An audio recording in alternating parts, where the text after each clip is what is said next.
and this confirmed to detectives that there was a gun involved. What was more clear to them was that Travis's body had been there for a while due to the level of decomposition, and this was because of the fact that his body was actually starting to mummify.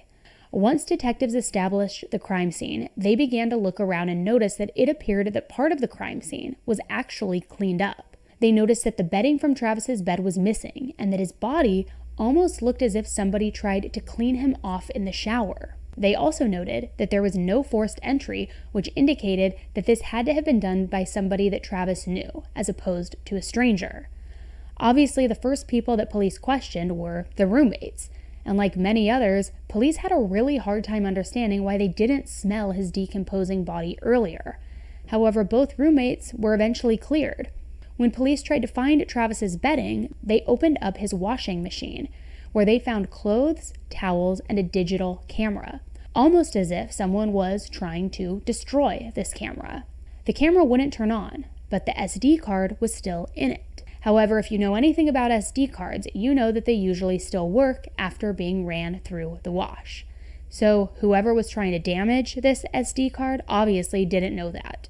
Also, there are so many other ways to for sure destroy an SD card, but whoever did this could have just taken it with them too and hidden it that way. Throwing it in the wash was just clearly a dumb idea, and so obviously finding this SD card was a huge piece of evidence for the team. Now, strangely, Jodi actually reached out to detectives to offer any assistance into the death of her friend Travis after she was notified, and it was noted that she was acting as if she was devastated to hear the news of Travis. She even made a MySpace post memorializing him and talking about how heartbroken she was over his passing. Now, she probably would have thought that this would throw off suspicion that she was perhaps involved somehow, but Jodi was already very high up on law enforcement's radar. When talking to Detective Flores, he asked her what she had heard so far about the case. Jodi stated that she had heard that Travis passed away and that there was a lot of blood. She told Detective Flores that she and Travis had begun dating in 2006, but that they had broken up recently and that the breakup was mutual.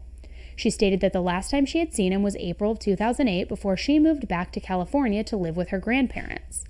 She had an alibi for the time of the murders as well, which was that road trip that she was on, and she stated that Travis did not want her to go on this road trip for whatever reason it was and that they had been arguing, so she wanted to steer clear of Arizona completely, trying to make it clear that she was never even in Arizona. She even left Travis a voicemail 6 hours after the time he was suspected to have been murdered, which was on June 4th, 2008 at 11:37 p.m. I know Leslie called you, so I already talked to her, so you can call her back if you want, but it's not necessary. My phone died, so I wasn't getting back to anybody. And what else? Oh, and I drove 100 miles in the wrong direction, over 100 miles, thank you very much. So yeah, remember New Mexico? It was a lot like that, only you weren't here to prevent me from going into the 3 digits.